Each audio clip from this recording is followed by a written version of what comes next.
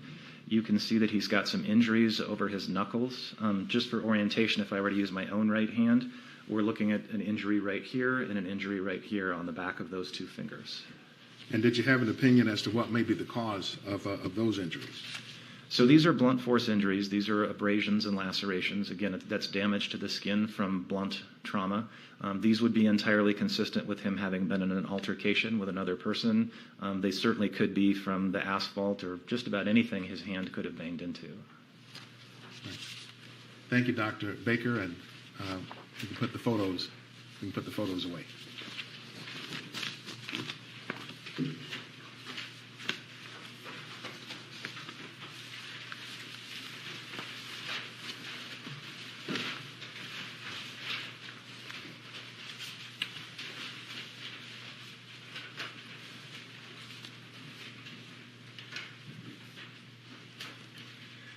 Now, I'd like to talk with you for just a moment about your examination of Mr. Floyd's heart.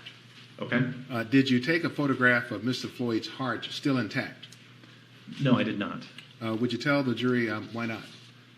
I don't normally photograph organs that appear to be perfectly normal unless there's some reason to. I don't have a photograph of Mr. Floyd's spleen or Mr. Floyd's liver either because those were also grossly normal. His heart was enlarged by weight, but that wouldn't really be something you could capture in a photograph unless it were so excessively enlarged that it would be obvious from the picture. And so when we talk about the tissues of the heart, are you able to describe them generally, such as the endocardium, the myocardium, et cetera? Sure. Would you tell the jurors what those are that you ordinarily look at?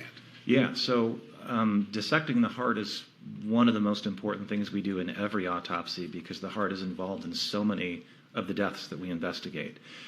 So the first thing we do is we carefully remove the heart from the lungs.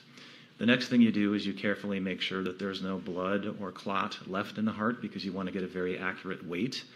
It turns out that the weight of the heart is a very good predictor as to whether that heart is normal or not. People who have high blood pressure for a long period of time, their heart will actually get heavier, just like any muscle that's worked hard. The heart will grow in response to that kind of stress. So we do weigh the heart first. The next thing you typically do is you very carefully dissect the coronary arteries. And when I say carefully dissect, I mean you take a scalpel blade and you cut every 2, 3, 4 millimeters in very fine slices along every one of the coronary arteries.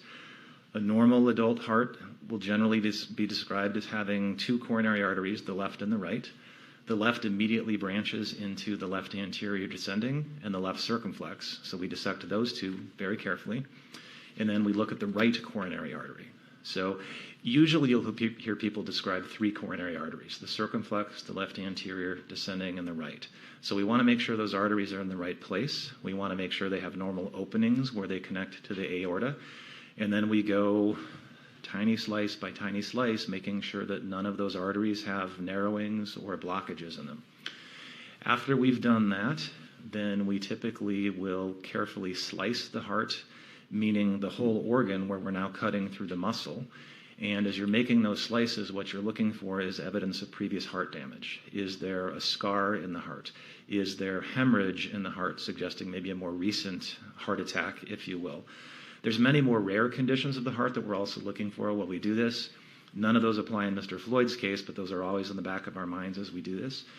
And then the last thing we do is once we've cut through the muscle of the heart, we open all the valves of the heart generally in the same direction the blood flows.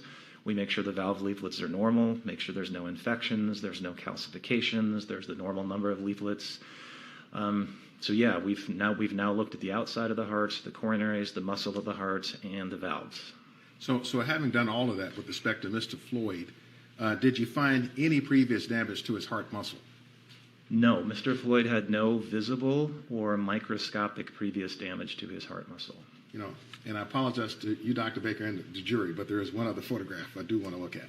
Okay. So if we could pull out just number 192, which should be the heart valves.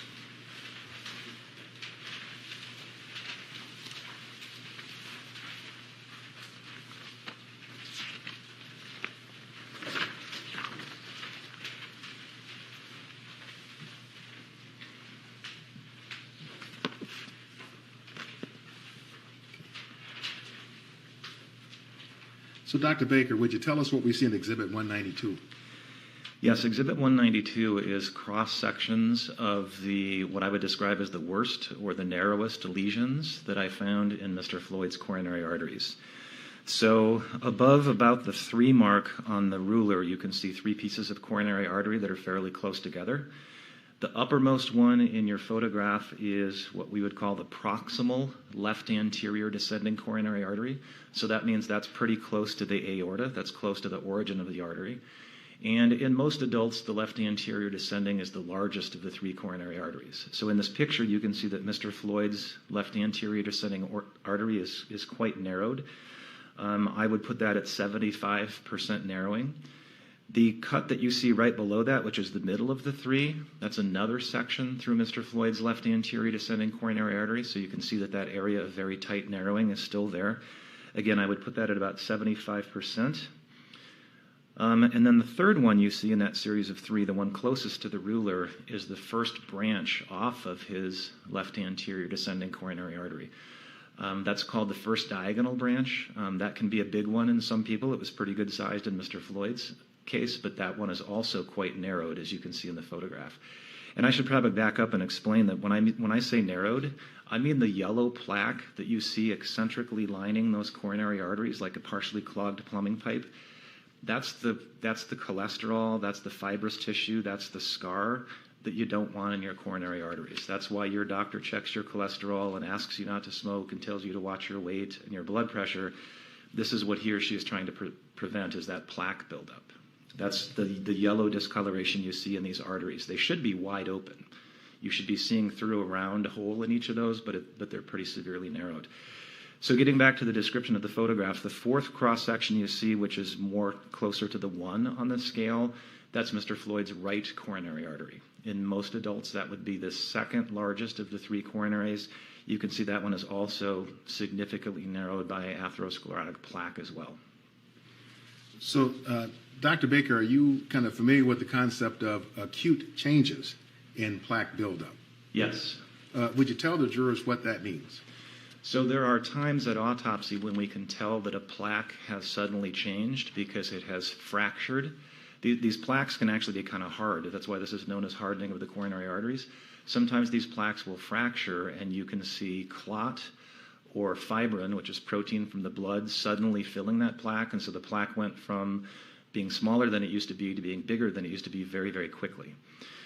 Sometimes you can even get hemorrhage into a plaque as it fractures, and so the plaque can grow very quickly. We can see that with the naked eye at autopsy. Sometimes we can see that under the microscope as well. To get to the heart of your question, Counselor, I did not see those changes in Mr. Floyd's coronary arteries. These looked to me to be, I guess you would call them stable plaques, for lack of a better term. And if they had fractured in some way and created a clot of some kind, would that be observable on autopsy? Yes, and that's one of the reasons we dissect these arteries so carefully, is you wouldn't want to miss an acute change or a thrombus, because in most cases that would tell you a lot about how the person died. And if there were a thrombus and it affected the heart muscle, what would that look like if you had such an affected heart muscle on autopsy? If we find a thrombus, which means an acute clot in a coronary artery, if the person dies very, very quickly, which is entirely possible, we won't see anything abnormal in the heart muscle that depends on that coronary artery for its survival. People typically need to survive for hours from their acute cardiac event before we can see any changes in the heart, either under the microscope or with the naked eye. So again, if a person dies very, very quickly from a coronary artery event, we can only infer what happened based on the fact that they have bad coronaries and the circumstances of their death. We wouldn't expect the heart muscle to look abnormal. And if the heart muscle does show damage from a clot, what does that look like? So that depends on how long the clot has been there and how long the person has survived. There's a generally good progression of changes that we see very, very early. All you might see under the microscope is some of the heart cells start to look a little bit wavy and abnormal. Shortly after that, they start to take on way more pigment under the microscope than the surrounding heart cells do. They look much brighter to us under the microscope. Then those heart cells start to die, or necrose, as we say in pathology. That necrosis then brings in an inflammatory reaction from the body, and so you see inflammatory cells come and start to clean up those dead heart cells.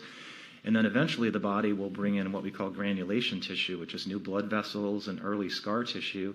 And if the person survives long enough, that dead area of heart will just turn into a scar.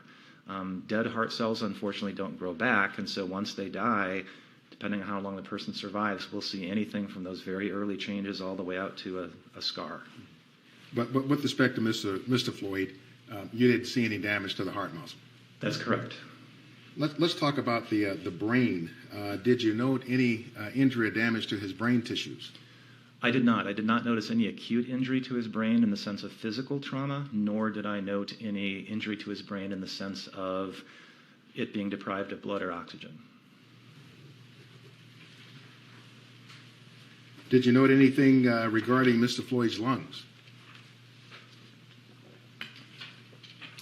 Mr. Floyd's lungs were quite edematous, meaning they had a lot of fluid and congestion in them, but other than that, they were generally normal postmortem lungs. And is it possible to get fluid on the lungs, or edematous lungs, I think you called it, from the efforts to resuscitate Mr. Floyd after he was taken from the scene? Yes. And what kinds of fluids could cause that? Well, basically what we're seeing at autopsy is just called edema fluid, which is a lightly protein-filled fluid that seeps out of the blood into the lungs and fills up the breathing spaces.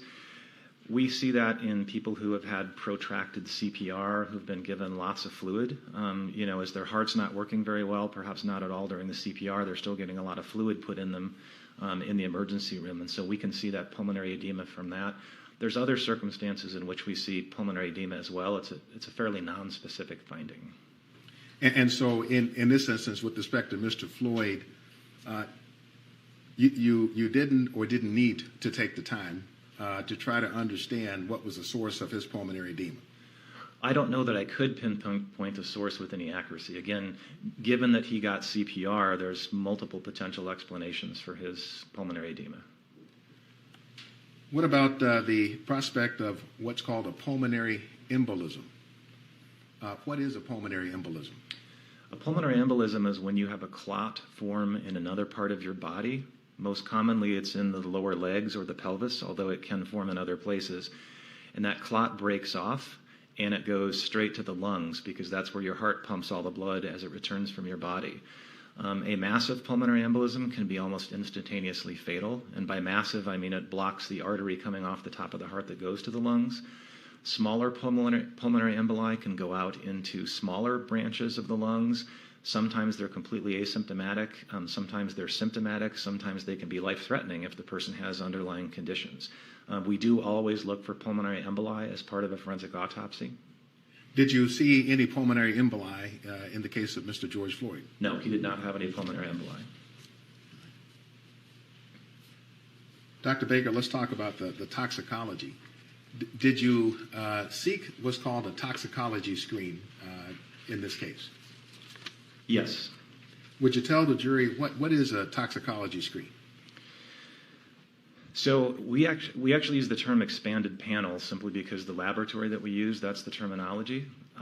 But in essence, what we do is we send off one or more tubes of blood, and in some cases urine, to our toxicology lab, and they run a very comprehensive panel looking for a variety of illicit drugs as well as scores and scores of prescription drugs.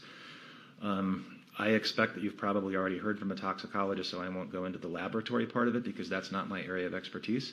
But part of the testing they do is antibodies looking for specific categories of drugs like morphine and related compounds, benzodiazepines, things in that class, barbiturates, and so on.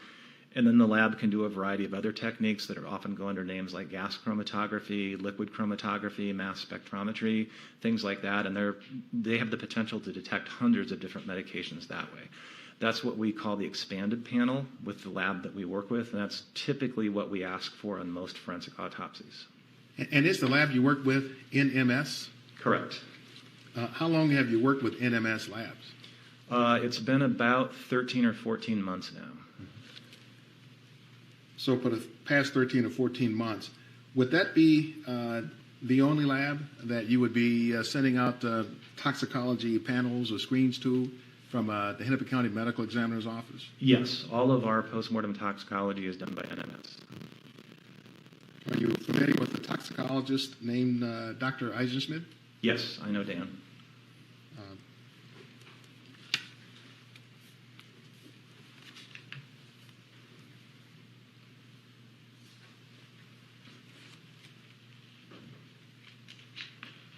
Dr. Eisenschmidt testified here just time flies. I don't know if it was yesterday or 2 days ago, but he testified here.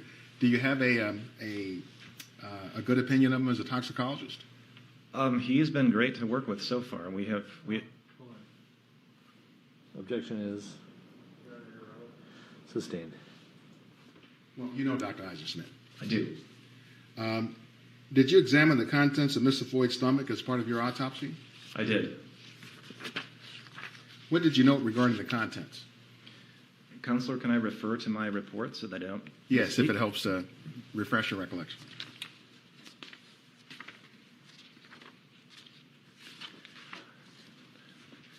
I'm simply going to quote what I dictated as part of the postmortem exam.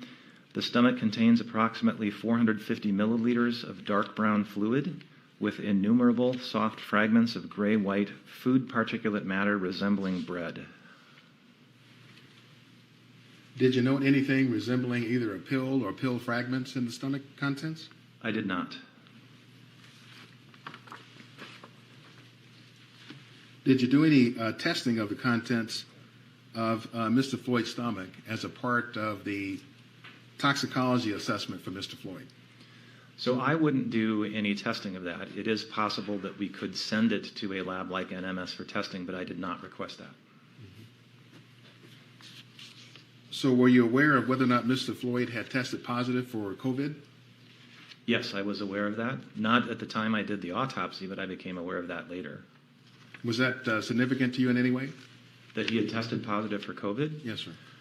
I guess it kind of depends on what you mean by significant. This was very early in the pandemic, and we were still scrambling to figure out things like autopsy safety protocols and what we should be wearing. So in that sense, it was significant.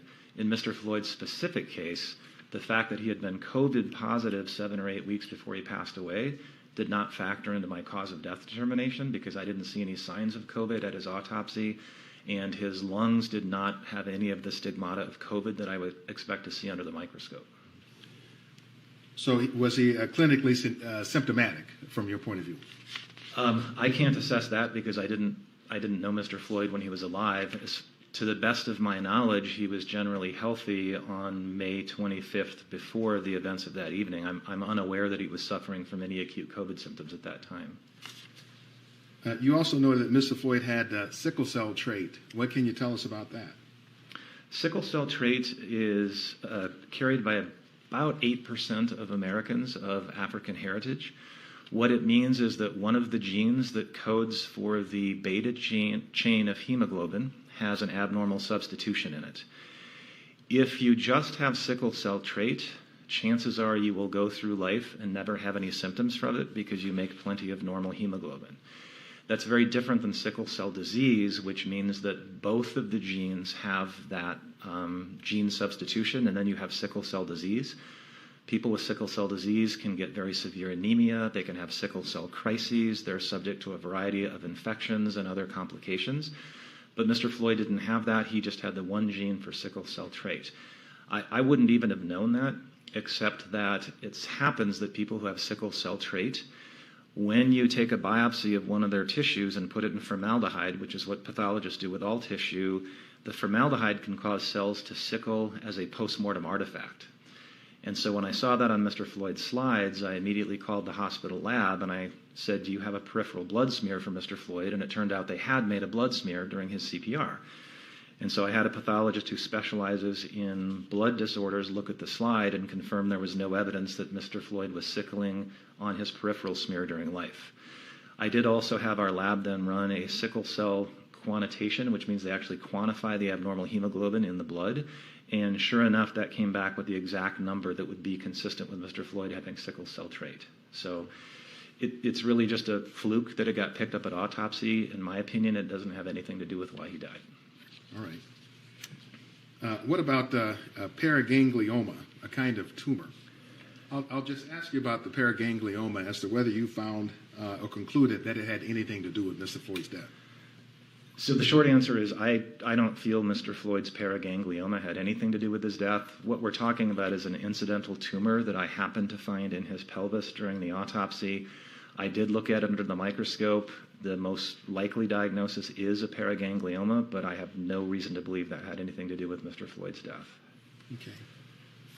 So, Dr. Baker, want to switch and talk about the death certificate. Okay. So if we could pull up Exhibit 194.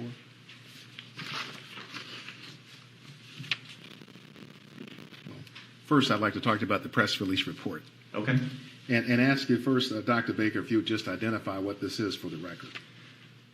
Yes, what you are looking at is the final press release my office put out once I had reached my conclusion as to the cause and manner of Mr. Floyd's death. Okay. Can you explain to the jury what it means to certify a death? To certify death as a physician means that you fill in the decedent's cause of death and their manner of death. And if their manner of death is other than natural, then you also have to fill in the how injury occurred box on the death certificate. Death certificates are relatively standard in the United States. Most of what's on them is largely dictated by the Centers for Disease Control. They vary a little bit in appearance from state to state, but the core elements are pretty much the same in every jurisdiction. Most of what's on a death certificate is actually filled in by family members and the funeral director. So, what's the decedent's full name? Where were they born? What are the names of their parents? Did they ever serve in the armed forces? There's all kinds of things that are captured. The medical examiner's primary role, again, as I mentioned, is the cause of death, the manner of death, and the how injury occurred. Most death certificates in the United States are actually filled out by clinicians, meaning your primary care doctor that you see. That person fills out death certificates for their patients who die of routine natural conditions. Medical examiners get involved when the death appears to be from unnatural causes. In practice, we should be the only people that certify deaths where the manner is ever anything other than natural. So doctor, if we could look at Exhibit 193. First, would you, for the record, tell us what this is? Yeah, this looks to be a actual state of Minnesota death certificate for Mr. George Floyd. These death certificates are actually produced by the state, not by the medical examiners. We simply fill in the parts we're responsible for. We push all of those data to the Minnesota Department of Health, and then the death certificate's issued by the state. And so that's why what you see here says state of Minnesota on the top. But the cause of death, the other contributing conditions, and the manner, that's what I'm responsible for, and that's right in the middle of your display. Yeah, just want to zoom in on that and show it to the jury. I think this is pre-admitted, Your Honor.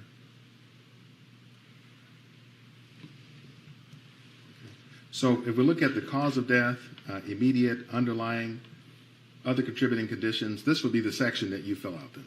Correct. So if we see here under manner of death, it indicates homicide. Tell us, what does homicide mean to you as a medical examiner? So as a medical examiner, we apply the term homicide when the actions of other people were involved in an individual's death. It's one of 5 manners of death that we can choose from, the other 4 being accident, suicide, natural, or undetermined. Homicide in my world is a medical term. It's not a legal term. From a vital health and public statistics point of view, it's critical that medical examiners fill in a manner of death on every death certificate, because from a public health point of view, you want to know how many people committed suicide in your state, how many people died of accidents in a given year in your state. And so it's a key piece of public health data, but we don't use it as a legal term. So we look at 918, correct? Dr. Baker, in front of you, Exhibit 918 is a list of manners of death, the ones you just talked to us about. Natural, accident, suicide, homicide, which I've highlighted because it's what you found in this instance, and then undetermined. Would you tell us from your point of view as a medical examiner, what does natural mean? Natural means the person died exclusively of natural diseases. Right, so an example of a natural disease might be a heart attack or a fatal arrhythmia as a primary cause of death.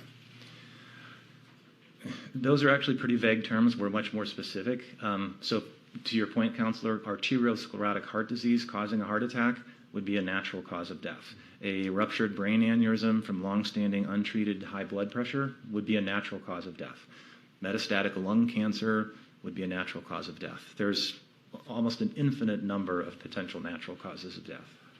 And if we look at accident as an accidental cause of death, is a drug overdose an example of what could be an accidental cause of death? Most drug overdoses are accidental causes of death. Some are suicides. But yes, we do regard most drug overdoses, because we don't believe the person intended to die, we do regard those as accidents. And we know what suicide is. Doctor, what does undetermined mean? Undetermined means that despite the best efforts of law enforcement, the medical examiner's investigators, we simply never could pin down the circumstances under which the individual died. In any good medical examiner's office, you are going to have a small percentage of cases every year that go out undetermined in manner. Most of those, as it happens, are people who died of drug toxicity, and based on the drug levels, based on the person's known history, we just don't have enough data to know whether this was a suicide or an accident. And so if we don't know their intent, it's often undetermined. More dramatic but slightly less common example, you find a skeletonized body out in the woods. You have no idea why the person was there, how long they were there. There's very little left to work with, so you don't really know what happened. A case like that might go out undetermined as well. Again, much less common, but undetermined essentially means we never really did figure out the circumstances. Now, in Mr. Floyd's case, you listed the immediate cause of death as cardiopulmonary arrest, complicating law enforcement, subdual, restraint, and neck compression. Correct. What does cardiopulmonary arrest mean? That's really just fancy medical lingo for the heart and the lungs stopped. The heart, no pulse, no breathing. So with respect to the term complicating, am I right in the understanding that this term means occurring in the setting of? Yes. Or in other words, cardiopulmonary arrest occurring in the setting of law enforcement, subdual, restraint, and neck compression. Correct. So Dr. Baker, can you tell us how it is physiologically that the subdual, restraint, and neck compression caused Mr. Floyd's death? In my opinion, the physiology of what was going on with Mr. Floyd on the evening of May 25th is, you've already seen the photographs of his coronary arteries, so that you know he had very severe underlying heart disease. I don't know that we specifically got to it, Counselor, but Mr. Floyd also had what we call hypertensive heart disease, meaning his heart weighed more than it should. So he has a heart that already needs more oxygen than a normal heart by virtue of its size, and it's limited in its ability to step up to provide more oxygen when there's demand because of the narrowing of his coronary arteries.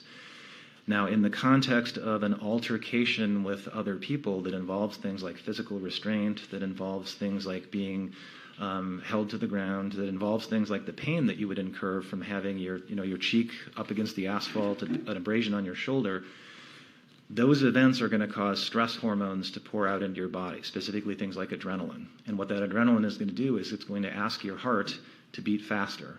It's going to ask your body for more oxygen so that you can get through that altercation. And in my opinion, the law enforcement subdual, restraint, and the neck compression was just more than Mr. Floyd could take by virtue of those heart conditions. So, Dr. Baker, just a point of clarification that frankly occurs to me as you were talking. As a forensic pathologist, it's not part of what you do within the four corners of your job to try to calculate what Mr. Floyd's either lung volumes or oxygen reserves or that sort of thing would have been, is it? I think what you're getting at, Counselor, is the sort of thing that I would defer to a pulmonologist. Those are obviously things we can't measure post-mortem in living people. Clearly, those things are the purview of pulmonologists. So Dr. Baker, we did find from the toxicology amounts of fentanyl and methamphetamine in the results from the lab. That is correct. You didn't mention either fentanyl or meth in Mr. Floyd's system. You mentioned those, but you don't list either of them on the top line as causes of death. Why is that? Well, the top line of the cause of death is really what you think is the most important thing that precipitated the death. Other things that you think played a role in the death but were not direct causes get relegated to what's known as the other significant conditions part of the death certificate. So the other significant conditions are things that played a role in the death but didn't directly cause the death. So, for example, Mr. Floyd's use of fentanyl did not cause the subdual or neck restraint. His heart disease did not cause the subdual or the neck restraint. All right. So these are items that may have contributed but weren't the direct cause. Correct.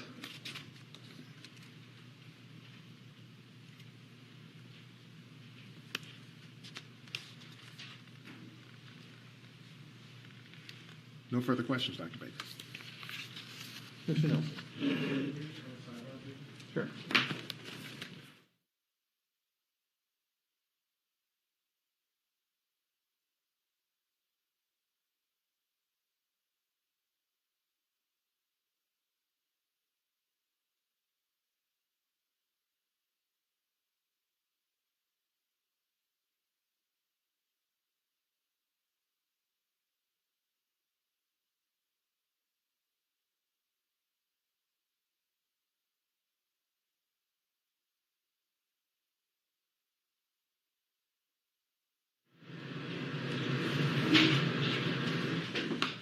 We're going to take a 10-minute break.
Just a reminder, you're under oath still. Yes, Your Honor.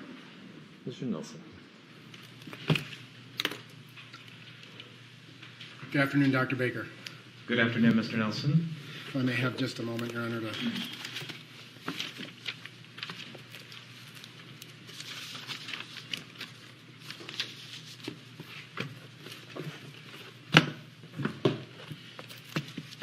So, Dr. Baker, thank you for being here with us this afternoon.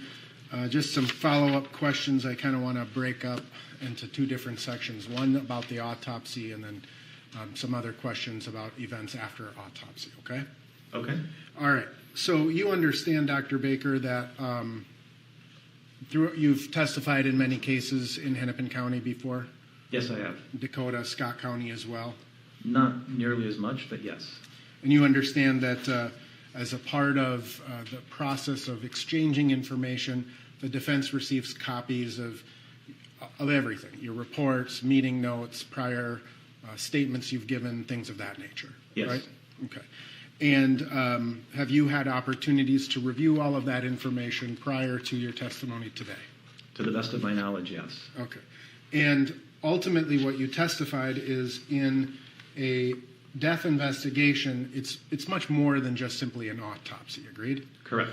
And in fact, if you pull your file, it usually ends up being a few inches thick, right? We're actually paperless at the medical examiner's office, but if you printed it out, yeah, I guess it would be a few inches thick. Yeah.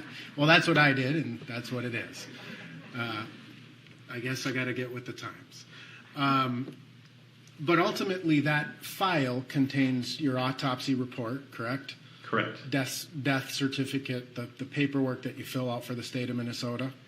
Yes, we don't actually get a copy of the death certificate from the state, but everything we put on the death certificate is in our file. Right. And then you also keep track of conversations that you have with people, right? Generally, yes. That's usually more my investigators who are talking to family, treating physicians, hospital records departments and stuff. So you keep sort of a log, so to speak, of today investigator so-and-so spoke with X, right? Again, I don't personally do that so much, but yes, my investigators do. Right. And it's all a part of this file, right? Correct. And then in addition, you obtain any known medical records that may factor into your analysis as well, right? Yes. You had received some hospital records from HCMC regarding Mr. Floyd, correct? Correct. But you don't go out and try to search, or perhaps you do, try to search for every provider that he or that any person generally may have seen, right? In most cases, that's correct, Counselor. There wouldn't be a lot of point in us trying to get every medical record ever generated for a particular decedent. It would only be if I thought it would help me understand the cause and manner of death better. Okay, fair enough. Now, I want to talk to you first about the word complicating. How do you define the word complicating as you used it as to the cause of Mr. Floyd's death? I use the word complicating the way I think most physicians use the word complications, and I'm guessing that most people who've ever been a patient or had a loved one who's been a patient knows what physicians mean by the word complications. It means that an intervention occurred and there was an outcome that was untoward on the heels of that intervention. So, for example, somebody goes into the hospital for hip surgery and they develop a blood clot in their leg. That's a complication. You get started on a new medication for a heart condition and you have an allergic reaction to it. That's a complication. So it's an untoward event on the heels of an intervention that happened. That's how I look at it as a physician. Right. And it could be during an incident as a result of an incident, right? Again, we don't usually use the word incident in medical practice, but yeah, it could be an immediate complication as a result of a medical intervention or therapy, or it could be what we call a delayed complication. And there are certain circumstances that precede those complications. Agreed?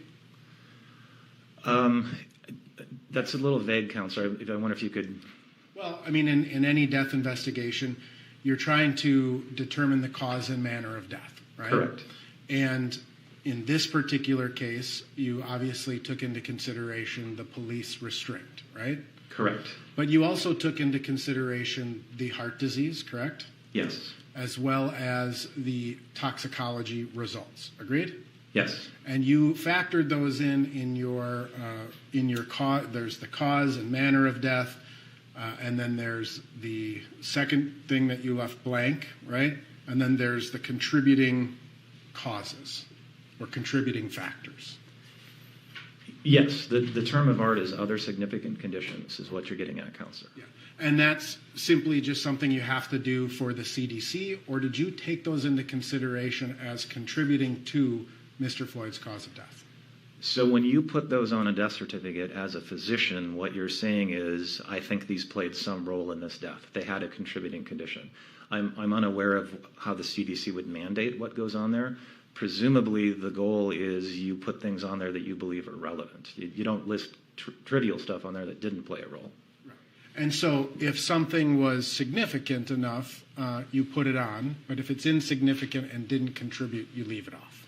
Generally, yes. Okay. And so in your opinion, both the heart disease as well as the history of hypertension and the drugs that were in his system played a role in Mr. Floyd's death? In my opinion, yes. All right.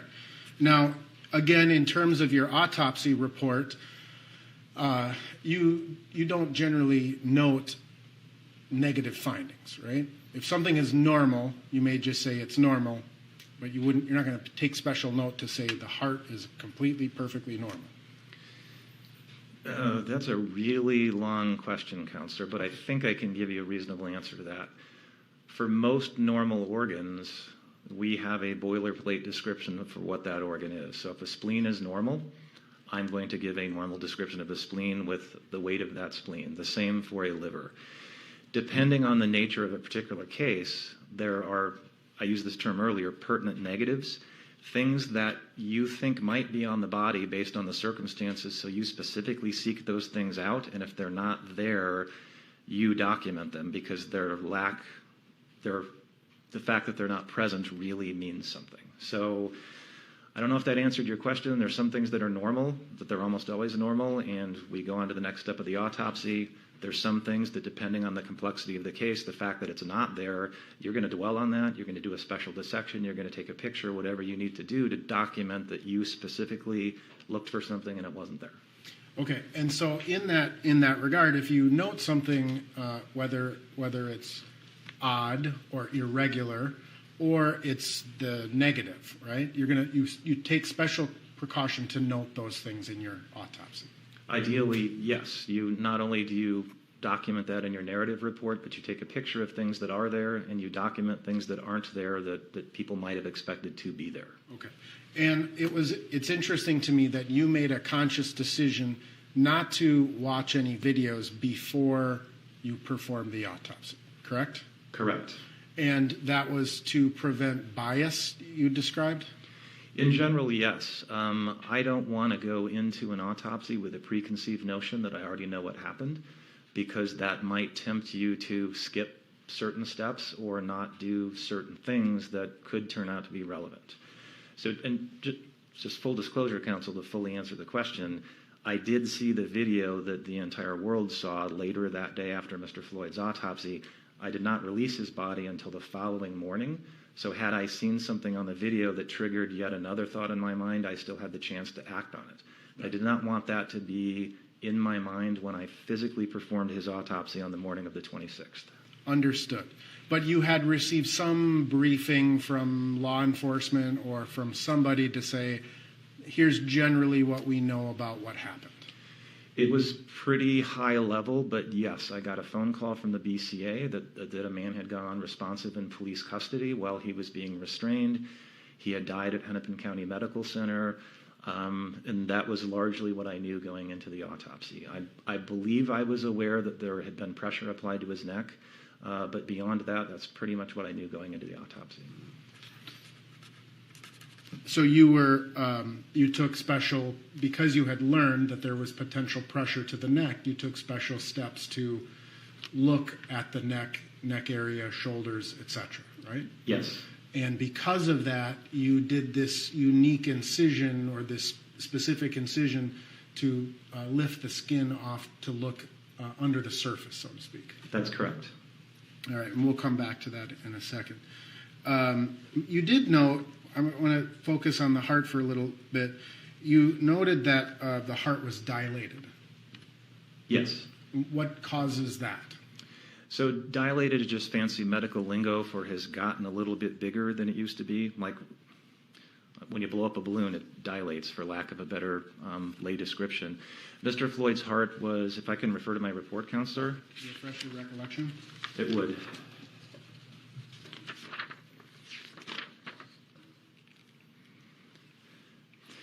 So I described the ventricles, which are the two main pumping chambers of the heart, the right and left, as mildly dilated in Mr. Floyd's case. I would interpret that as being part and parcel of his high blood pressure. That's a manifestation of the heart getting bigger and heavier as it works against that continued high blood pressure over a period of time. You also took note of the size of Mr. Floyd's heart, right? It's actually the weight, Counselor, but yes, Weight. absolutely did take note of the weight, yes. All right, and that was 540 grams? That is correct. And you're familiar with the papers of DeMaio and Molina on the normal heart size? I am familiar with DeMaio and Molina paper, although the one that I usually use is the Kitzman paper from the Mayo Clinic. Okay. And what's the maximum size of a heart under that standard?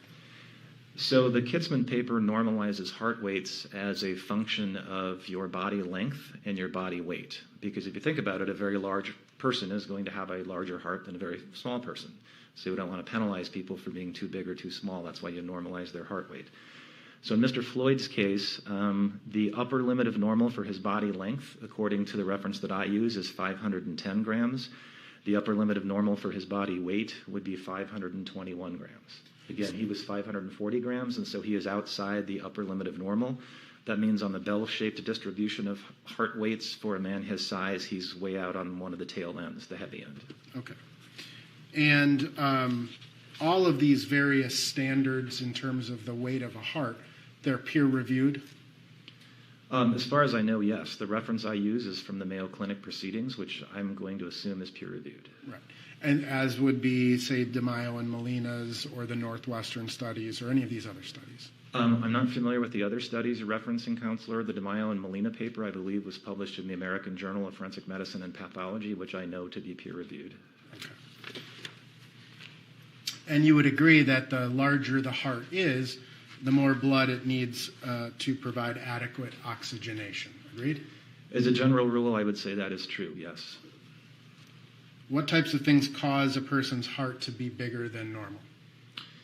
The most common cause by far in adults in the developed world would be high blood pressure. There are a number of far less common causes. Aortic valve disease could do it if the heart's pumping against a defective valve. There are genetic causes of an enlarged heart. Typically, we can tell those by looking at the heart grossly and microscopically. Those are much farther down the list than high blood pressure, which again is the number one by a long shot. And based on your review of Mr. Floyd's medical records, you determined that he has a history of high blood pressure, correct? Yes, it was very helpful to learn that from his medical records. He was known to be hypertensive. Can you describe the narrowing or the stenosis of the coronary arteries a little bit more detail? I can, Counselor, if I may refer to my report again. So as I mentioned when I was describing the photographs earlier, he had 75% proximal and 75% mid narrowing of his left anterior descending coronary artery. Again, in most people, that would be the largest of the three coronary arteries. He had 75% narrowing of the first diagonal branch of his left anterior descending coronary artery. And then in his right coronary artery, which in most people is the second largest of the three, he had 90% proximal narrowing. All right.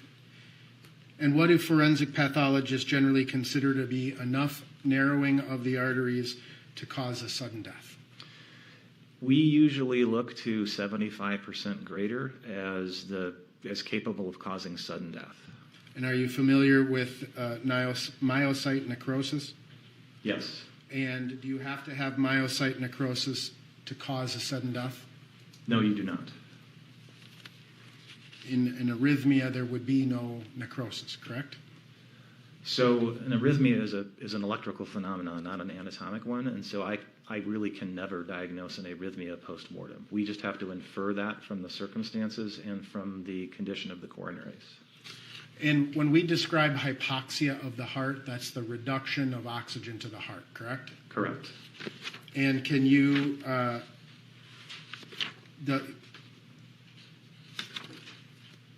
can hypoxia to the heart cause sudden death by other means? Or would it just be the arrhythmia?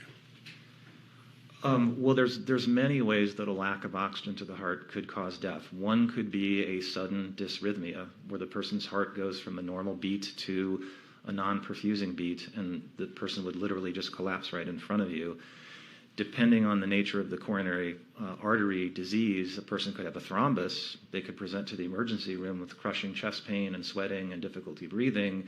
That would be a different mechanism of death. So there's different ways the heart manifests that is not getting enough oxygen, but one of them is sudden collapse and death.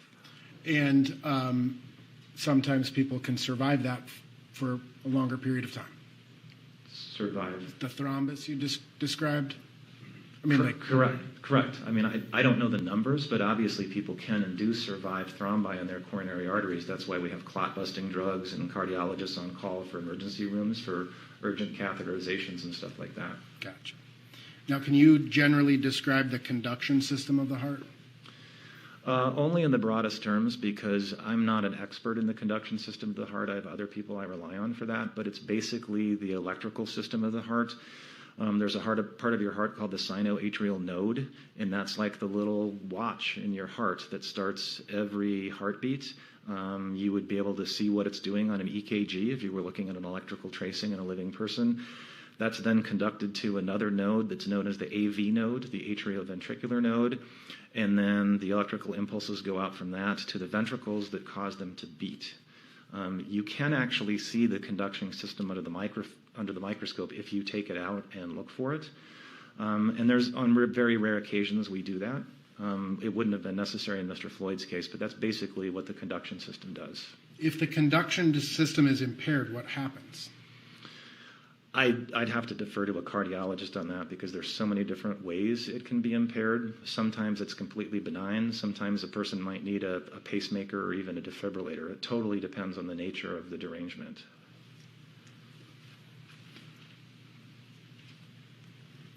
Which of the arteries supplies that first one, the SA node, the sino? The sinoatrial node? Right. I believe it's a small branch of the right coronary artery in most people. And is that the one that was 90% occluded? Not the branch. I didn't dissect out the branch, but yes, the main right coronary artery was 90% narrowed. You're aware also of the methamphetamine that was found in Mr. Floyd's system? Yes. Does methamphetamine further constrict the vessels and ventricles and arteries? I don't know. I'm not an expert in the specific toxicology of methamphetamine. It is certainly hard on your heart in the sense that it does things like drive up the heart rate and drive up blood pressure. I don't know if it's a vasoconstrictor, but in either way, as a general rule for forensic pathology, methamphetamine is not good for a damaged heart, a heart with coronary artery disease. Does the amount of the level of the toxicological findings affect whether it's good for the heart or bad for the heart? I don't know that there's a scientific answer to that, Counselor, because I'm not aware that there's a quote-unquote safe level of methamphetamine. And especially illicit methamphetamine, right? No safe level of a street drug versus the amphetamines that are sometimes prescribed. Yeah, so I'm very unfamiliar with any medical use for methamphetamine in approved circumstances. I'm aware that amphetamine is used in some circumstances. That's definitely not my area of expertise. Again, my high-level overview as a forensic pathologist is all other things being equal, methamphetamine is not good if you have bad coronary arteries. And exertion also causes the heart to work harder? Correct. And therefore would require more oxygen? Correct. More blood has to pump through to oxygenate the heart and send it to the rest of the body, right? Correct. And so in this particular case, we have Mr. Floyd's heart is at least above average size, right? Correct. He has a heart with narrowed coronary arteries, right? He does. There was evidence of a period of exertion prior to his being deceased. Yes, I mean, we're getting outside the autopsy now, obviously, but it's clear from the videotapes that, yes, there was a period of exertion prior to him becoming unconscious. So in terms of your investigation, you ultimately did watch the videos, Correct. including the body-worn cameras of the officers? Yes. And were you also provided with other videos in terms of surveillance videos, additional bystander videos, things of that nature? I was. And were you provided with investigative materials that what people said happened, etc.? No, I did not have those. Okay. Have you ever certified a death due to hypertensive cardiomegaly? I don't know how to cardio megaly. Megaly? So the answer to that, Counselor, is yes. The term you're going for is hypertensive cardiomegaly, which is fancy medical lingo for the heart is too big because of high blood pressure. We don't typically use that term. We just use the term hypertensive cardiovascular disease because it's a little more precise. But yes, I have used that or similar terminology.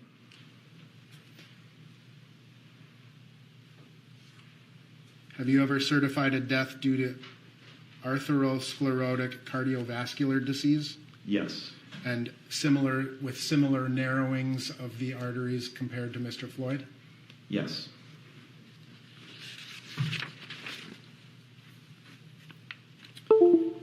In terms of the injuries to Mr. Floyd, the abrasions and things of that nature, obviously they appeared to be fresher to you. Would you agree with that?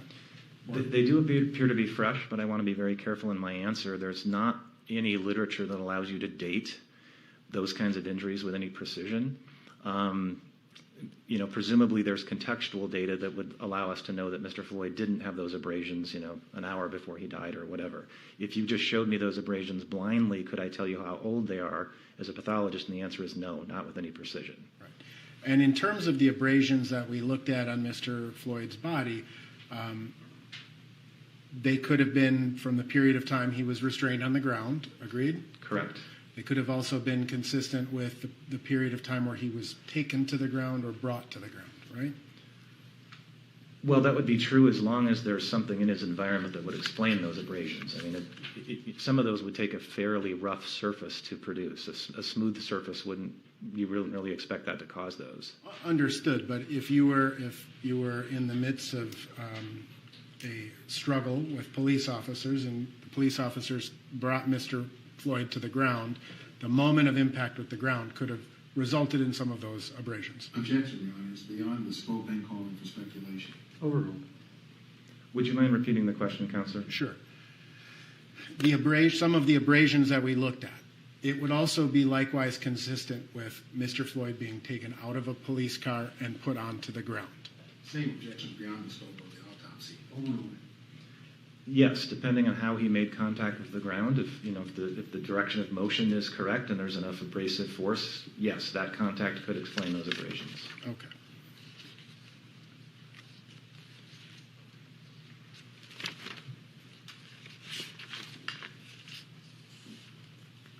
Would you agree with the general proposition that the prone position is not inherently dangerous? As far as I know, based on my understanding of the medical literature, that is true. Now, in terms of your autopsy reports, there is no, you dissected Mr. Floyd's shoulder and neck area, right? That's correct. And you found no bleeding into the subcutaneous tissues of the neck and back, right? That is correct. And there's no bleeding into the muscles of the back, correct? That's correct. And you don't have any section in your autopsy report to describe any injuries whatsoever to Mr. Floyd's neck and back like you do other areas of the report. That's not true, Counselor. There's a special paragraph that specifically describes me dissecting his back and not finding anything. Okay. And you took pictures of that as well? Correct. And all of those procedures were documented in the normal course of how you, when you conduct an autopsy, right? Yes, all of those things were photographed. And you did that so that other people would have an opportunity to review your work, correct? Correct. And you understand that people have done that, right? Yes. Now, you have, I'm assuming, conducted many autopsies in your career? I have. If you had to venture a guess, how many autopsies have you conducted? I've never kept a spreadsheet, but I would say it's probably in the neighborhood of 2,900 to 3,000. Okay. You've done other autopsies where asphyxiation was the suspected cause of death? Yes, asphyxia is a very common cause of death in my line of work. Right. You see it manifest itself in many ways, right? That's correct. And there are certain things that you look for in the course of your autopsy to determine whether or not this death would be consistent with asphyxiation. Agreed? Yes and no. It depends on the type of asphyxia you're talking about. There are many ways that human beings die of asphyxia. So as pathologists, we want to make sure we know the type of asphyxia that we're talking about, because the signs that you would see are going to vary from one type to another. And including, you look at the brain for signs of lack of oxygen, right? We do, but to be fair, the person has to survive the anoxic brain injury for a considerable period of time before we can see anything. In most of the asphyxias that we investigate, we're not going to see any acute changes in the brain. You look for musculoskeletal changes to the body, right? Again, depending on the nature of the asphyxia, yes. So you may look for, perhaps if the asphyxia was from the front to the back, broken hyoid bones, for example? Correct. We're specifically looking at things like the muscles of the neck, the thyroid cartilage, the hyoid bone, in things like strangulations and hangings where there's pressure on the neck. Okay. And you formed some opinions ultimately about the amount of pressure and whether the pressure was applied to the neck, right? Could you be more specific, Counselor? Well, ultimately you have your, you have described your cause of death, right? Correct. And part of your cause of death includes neck restraint, right? I believe I actually used the term neck compression, but yes, that is on the top line of my cause of death statement. And in the course of your many conversations that you've had with various prosecutors and law enforcement officers, you, after watching the video, you've made some statements about where you thought Mr. Chauvin's knee was placed. Would you agree with that? Yes. And did you feel that Mr. Chauvin's knee was compressing his neck? Yes. Did you describe it as being more on the back or in this lower part, base part of the neck? So in my impression from the video, and I want to be very clear, I have no special expertise in looking at videos. I'm just looking at them as another person trying to figure out what happened. In my opinion, it would appear that Mr. Chauvin's knee was primarily on the back or the side or the area in between on Mr. Floyd's neck. Did you see any evidence that he was occluding the carotid artery?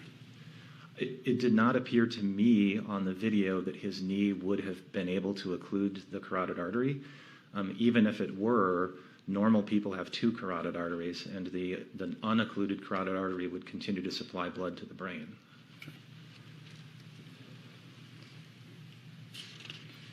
And when you look at deaths by manual strangulation, for example, are you also looking for bruising? Yes. You're looking for bruising. Do you see that bruising in the majority of your cases or not in the majority of your cases? Well, keep in mind that my patients are all deceased. And so if my patients were strangled, it was so significant that they died. And I say that because if you were to ask an ER doc for her experience looking at living strangulation victims, you might get a different answer. In my world, we typically see bruises on the outside of the neck. We see abrasions on the neck. We see bruises to the small muscles of the neck. Depending on the type of strangulation and how old the decedent was, we could even see fractures of the thyroid cartilage and the hyoid bone. And we often see petechiae as well, which are little tiny blood spots on the lining of the eyes. Sometimes you can see them on the face, on the inside of the lips, even the inside of the mouth. And did you observe any of those signs in this case? No, I did not. And in terms of, when you think about just kind of the classic strangulation, I'm taking my fingers and my hands and I'm applying pressure to your neck, even those small finger, you would expect to see bruises consistent with the size of my fingers, right? Again, in my line of work, we more often than not see bruises. You did say consistent with the size of your fingers. That might be true on television shows, but in the real world, there's not a lot of correlation between the size of bruises we see and the size of assailants' hands. But we are looking for those telltale bruises.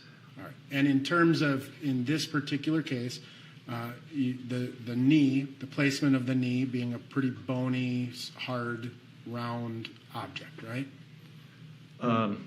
Yeah, I mean, it's pretty concentrated right under the kneecap at the force. Right. And of course, the shin bone is just below the skin, right? Yes. And it's sort of triangular in its nature, right? On cross-section, yes.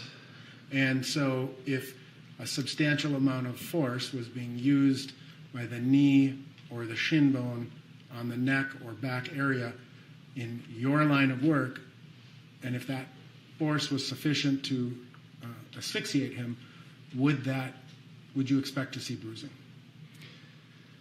I would expect to see bruising, but I don't know that the lack of bruising excludes that. You and I kind of just pivoted from strangulation, which is really pressure to the front of the neck, to the pressure at the back of the neck. And that's just not something that I think we see as medical examiners, pressure to the back of the neck explaining a strangulation.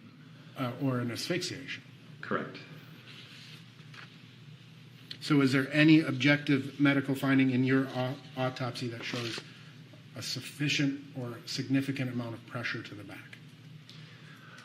Again, I think we've covered this. I did not find any injuries to Mr. Floyd's back, not on the outside of his body, not looking at the soft tissue under his skin to make sure I didn't miss any occult bruises. I didn't find any bruises on his back. Okay.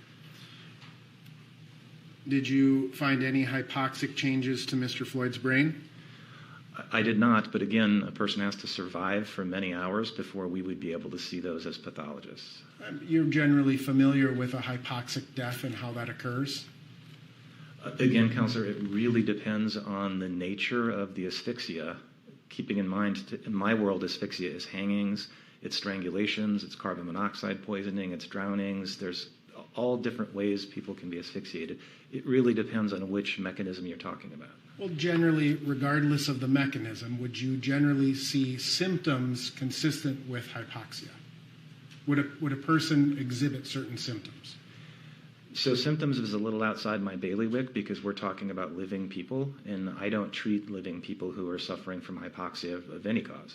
So, I mean, Dr. Thomas, who just testified, would testify that you may see confusion when someone is going into a hypoxic state. Objection, Your Honor, to the characterization of Dr. Thomas's testimony. Rephrases True. what he agrees to. So, your role as a medical examiner, right? You take into consideration information from lots of different sources. Okay? That is true. And there may be cases where you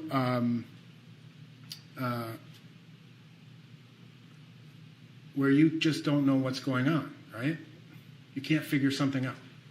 Could you be more specific? Well, you have a decedent in your medical examining table, and there appears to be some sort of tropical disease, right? I'm assuming you're not a tropical disease or an infectious disease expert, right? Certainly not an expert in tropical diseases. We do diagnose a lot of infectious diseases at the MD office. But if there's some sort of infectious or tropical disease, you may go to another person and ask that person, hey, are you familiar with this? Your Honor, object to the question in terms of relevance and beyond the scope. Beyond the scope is overruled. Relevance at this point is sustained. Sure. do you rely on the expertise of other physicians when you conduct an autopsy? Not always, but I am never above reaching out to clinical colleagues or other pathologists if they have an area of expertise that would help me. And part of your job as a pathologist is to attempt to determine whether there is asphyxia in a particular case, right? Again, it completely depends on the nature of the case, counselor, but if it appears to be an asphyxial death, we're always trying to get at the root of how did this occur? Why did this person asphyxiate? And as a physician, you're physician and a forensic pathologist, you're familiar with what happens to the human body when someone asphyxiates, right? In general, yes. Again, I don't actually see living people asphyxiate. I don't treat living victims of different types of asphyxia in a clinical setting. But in the context of your research or education, you may go to a conference and they're saying, here's an asphyxia death. Let's talk about it, right? Here's a picture of someone hanging from all the way fully suspended versus someone who is on their knees and suspended forward with a belt or something. Object to the questions made again, relevant. Sustained is relevance. Are you familiar with the symptoms of hypoxia? Again, they would be very general symptoms, and I don't know what the differential diagnosis for those symptoms would be. What would the general symptoms be? Of hypoxia? Right. Probably some form of mental status change in the form of confusion or disorientation. Incoherent speech? Again, the differential diagnosis for something like that is so long. Could asphyxia explain that? Yes, but there are many other things that could as well. When someone is hypoxic, does that cause that person to breathe faster? I honestly don't know. Again, it probably depends on the nature of the asphyxia. I would defer any further questions to a pulmonologist because they're the experts in breathing. Okay.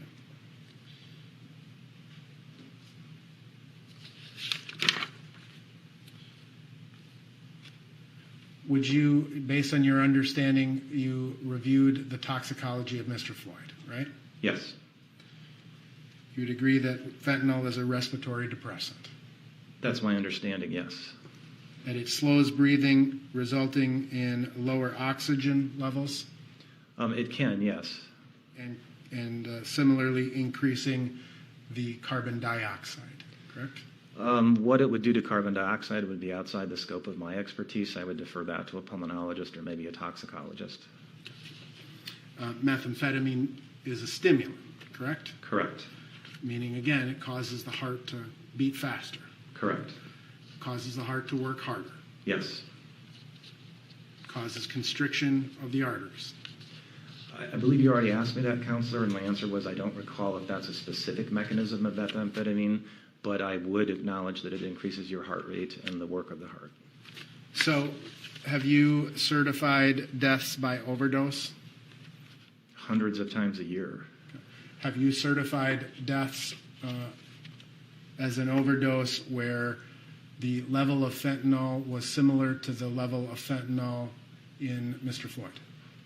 Yes. Have you done so where levels were lower? Yes. Or were higher? Yes. What's the lowest level of death by fentanyl overdose that you have certified? Without doing a search of my office's records, I'm not prepared to give you an answer on that. I know I've seen levels as low as 3 nanograms per ml and possibly lower. Like all death investigations that we do, if it involves a drug overdose, you also want to try to piece together the person's history of how much they've been using it, how long they've been using it, if they're tolerant to it at all. There's a lot of variables that go into it, but I've seen levels as low as 3, in some cases even lower if there's other intoxicants on board, such as alcohol or benzodiazepines. So the combination of drugs in any person's system is a relevant consideration. I'm sorry, did you say irrelevant or relevant? A relevant consideration. Yes, combinations of drugs and interactions of drugs can be relevant. And that's why you included both the heart condition of Mr. Floyd as well as his toxicology findings as other contributing issues to his death, correct? That's correct. All right. Now, I just want to kind of review with you the history of your involvement in this case, if that's okay. Okay. You, obviously, Mr. Floyd was deceased on May 25th of 2020, correct? Correct. You performed the autopsy on the 26th, Yes. and after the autopsy, you had a meeting with some Hennepin County attorneys, correct? Correct. On May 26th, correct? Yes. And do you recall telling them that the autopsy revealed no physical evidence that Mr. Floyd died of asphyxiation? I don't know what my specific language is, but yes, that is what I conveyed to them, was the lack of anatomical findings that would support that conclusion. All right. And you told them that you had avoided watching the videos at that point, right? Until after I'd performed the autopsy, yes. All right. Do you recall telling them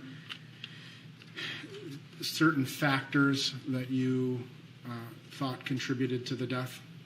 Your Honor, object on the grounds of hearsay and cumulative.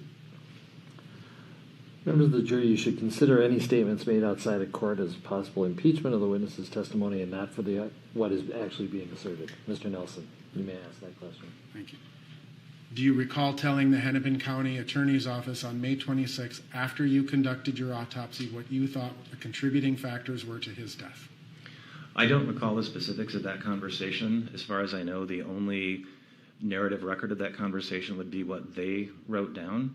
I would be shocked if I did not tell them about Mr. Floyd's heart condition, because obviously I knew that the moment the autopsy was done.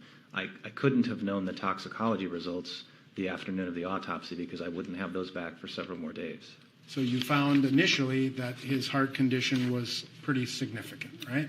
Yes, you would know that walking out of the autopsy suite. You received the toxicology on June 1st of 2020? Could I refer to my record and see if that's correct? Yes. On or about June 1st? That is correct. And I'm going off the toxicology report itself. It appears that it was issued on the morning of June 1st at 7:04. Okay. Do you recall having a conversation with Hennepin County prosecutors about the significance of the toxicology findings? I recall having the conversation. I don't recall the specifics of it, but I'm certain that I would have relayed the toxicology findings to them. Do you recall describing the level of fentanyl as a fatal level of fentanyl? I recall describing it in other circumstances. It would be a fatal level, yes, in other circumstances. And would you agree that one of the causes of the pulmonary edema that you communicated to the county attorneys was also fentanyl? Fentanyl can certainly be a cause of pulmonary edema. As I indicated earlier in previous questioning, it's confounded by the fact that Mr. Floyd had quite a bit of CPR, and so I find the pulmonary edema much less specific, given that he survived and made it to the hospital for a period of time. Do you recall telling the county attorney's office that had you found Mr. Floyd under different circumstances, you would have determined this to be a fentanyl overdose? So I don't recall specifically what I told the county attorney, but it almost certainly went something like this. Had Mr. Floyd been home alone in his locked residence with no evidence of trauma, and the only autopsy finding was that fentanyl level, then yes, I would certify his death as due to fentanyl toxicity. Again, interpretation of drug concentrations is very context dependent. You then were also interviewed by the Federal Bureau of Investigation on or about July 8th of 2020? I believe it was the Federal Bureau of Investigation and or the U.S. Attorney. A lot of these took place over video calls, and I wasn't entirely sure who was who at all times, but I believe it was those two groups, yes. And that occurred on July 8th of 2020, correct? To the best of my recollection, yes. Right. Were you asked but-for type questions? I was. And were you able to form an opinion on but-for the involvement of law officers, whether Mr. Floyd would have died under these circumstances? Objection, Your Honor, is the stated legal standard. Overruled, this is not the legal standard, simply his diagnosis. We can basis. So I'll answer the question, Counselor. As I mentioned earlier, there were multiple people on these video calls, and at some point there was more than one person asking questions at a time. I don't normally think of things in the but-for paradigm. Perhaps that's a legal thing, but it's not normally how I think as a forensic pathologist. So what I clarified for the U.S. Attorney and the Federal Bureau of Investigation was my opinion as to what happened to Mr. Floyd, and that is he experienced a cardiopulmonary arrest in the context of law enforcement's dual restraint and neck compression. It was the stress of that interaction that tipped him over the edge, given his underlying heart disease and his toxicological status. That was also clarified in a letter from the Hennepin County Attorney to the U.S. Attorney, I want to say within a few days of that meeting, because of the confusion around how that meeting was run and the way those questions were asked. Fair enough. Thank you. Again, the labeling this death as a homicide, that is a medical determination that you made, correct? Correct. It is not the same standard as the legal standard. Agreed? I don't even know what the legal standard is, but there are two different worlds.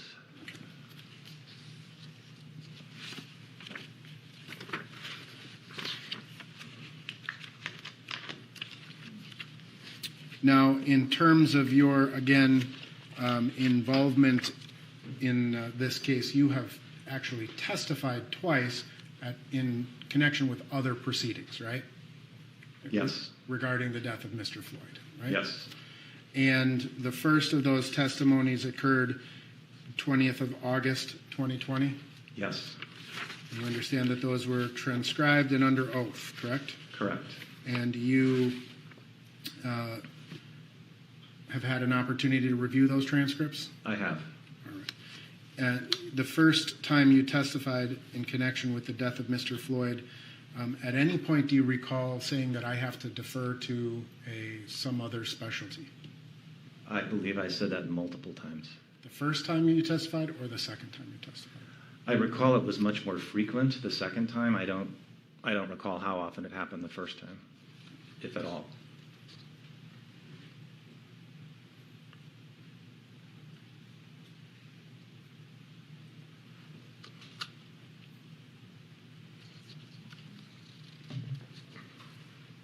In terms of the placement of Mr. Chauvin's knee, would that explain anatomically why Mr. Floyd, would that anatomically cut off Mr. Floyd's airway? In my opinion, it would not.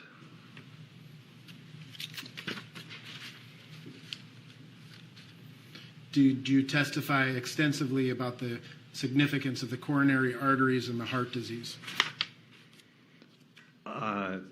I'm not sure what you mean by the word extensively, Counselor. If we need to pull out the transcript, we can. I'm not sure what the word extensively means in this context. Okay. You talked about the issues surrounding Mr. Floyd's death involving his coronary arteries, right? Again, I can't quote you the grand jury transcript, but if you'd like to pull it out, I'd be happy to refresh my memory. Sure. I'm almost certain it had to have come up.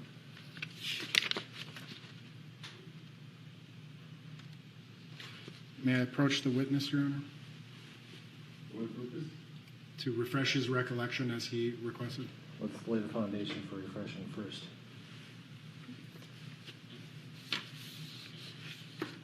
In this proceeding, did you recall testifying about how the coronary arteries work relevant to providing the heart with blood?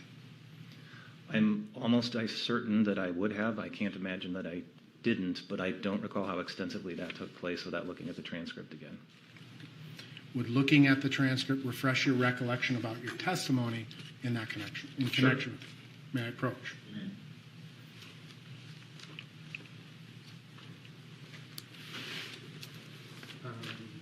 Dates 44314. Page 20. What date? 26.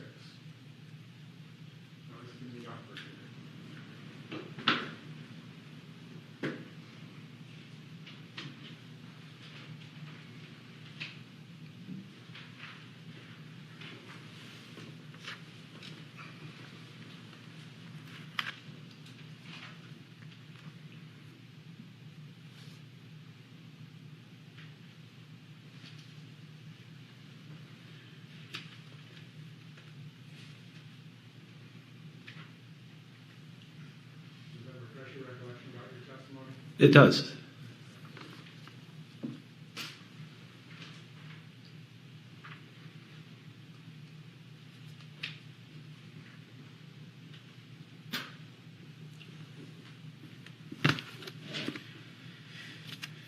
So what was the problem with the coronary arteries in this context? I believe it's essentially the same answer I gave the jury earlier, which is because of the degree of narrowing of Mr. Floyd's coronary arteries, they have a limited ability to supply extra blood and oxygen to his heart muscle when he needs it. On top of that, he's got a larger heart than a man his stature would normally have because he's hypertensive, and so that heart is going to need more oxygen, which those coronaries have a limited ability to deliver. And how do you think the introduction of methamphetamine to that scenario impacts? Again, I can only give that a high-level answer as a forensic pathologist. I don't treat living people who have methamphetamine toxicity, but my understanding is methamphetamine is hard on the heart. It is going to increase heart rate. It's going to increase the work of the heart because it's a stimulant. And in the circumstances of this particular case, in terms of a person with an enlarged heart, narrowing of the arteries, right, and how does the introduction of methamphetamine affect that? And as I just said, it increases the heart rate, it increases the work of the heart. It's not something that I, as a forensic pathologist, would want to see in the blood of someone that has heart disease.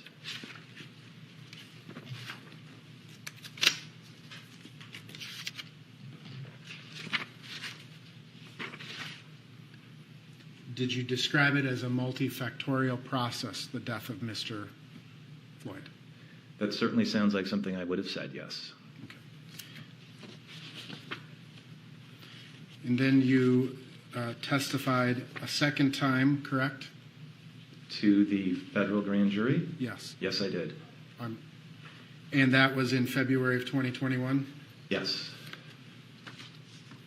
And ultimately, you deferred to experts far more extensively in that second testimony than the first, correct? So the short answer to that is yes. The long answer is I believe I deferred to a pulmonologist repeatedly because there were so many questions about things like gradations of chest wall movement and would this, that, or the other thing impair a person's ability to breathe. And at some point, I clearly said, look, this is outside the scope of my expertise as a forensic pathologist. I think a pulmonologist would be better equipped to answer that question. I'm going to say I said the word pulmonologist at least a half dozen times in that testimony. Do you recall deferring also to emergency medical doctors? Again, it would depend on the context of the question, but I know I did reference emergency medicine doctors because some of the questions were like, when do you think Mr. Floyd really died? How about cardiologists? Yes, if the question was specific to an area that would clearly be a cardiologist's expertise, I'm quite sure I would have referred to them as well. Thank you, Your Honor. I have nothing further. Mr. Blackwell.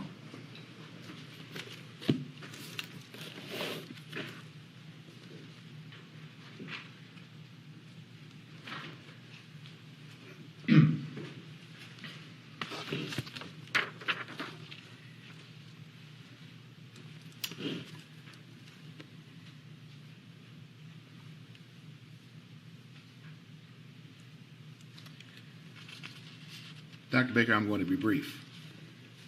So if we could look up, Brett, the section on cause of death. So, Dr. Baker, take into account the entire exchange you had with Mr. Nelson on Mr. Floyd's medical conditions, on whatever testimony you gave, wherever you gave it. I want to bring our attention back to what's reflected in Exhibit 193. And taking all of that into account, what today remains your opinion as to the cause of death for Mr. Floyd? So my opinion remains unchanged. It's what I put on the death certificate last June. That's cardiopulmonary arrest complicating law enforcement subdual restraint and neck compression. That was my top line then. It would stay my top line now. And so if we look at the other contributing conditions, those other contributing conditions are not conditions that you consider direct causes. Is that true? They are not direct causes of Mr. Floyd's death, that's true. They're contributing causes. And in terms of manner of death, you found then, and do you stand by today, that the manner of death for Mr. Floyd was, as you would call it, homicide? Yes, I would still classify it as a homicide today. Thank you, Dr. Baker. No further questions. Anything further? Counsel, you sidebar.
Sometimes old-fashioned sign language is best. We're going to take a 15-minute break.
Members of the jury, we have one more witness who's a medical doctor, and by best estimates, we would not be done by 4:30, and all the parties agree that you've had enough. We're going to send you home and come back on Monday. So we would probably be here past 5 o'clock if we go to the next witness. And it's been a long week for everybody, so let's all go home, have a good weekend. Don't talk to anybody about the case, and don't read any media. And we'll see you Monday. Let's shoot for 9:15. Actually, it's going to be at least 9:30, so because we have legal issues to talk about before that. But so it'll be 9:30, but you can do your usual routine. Thank you.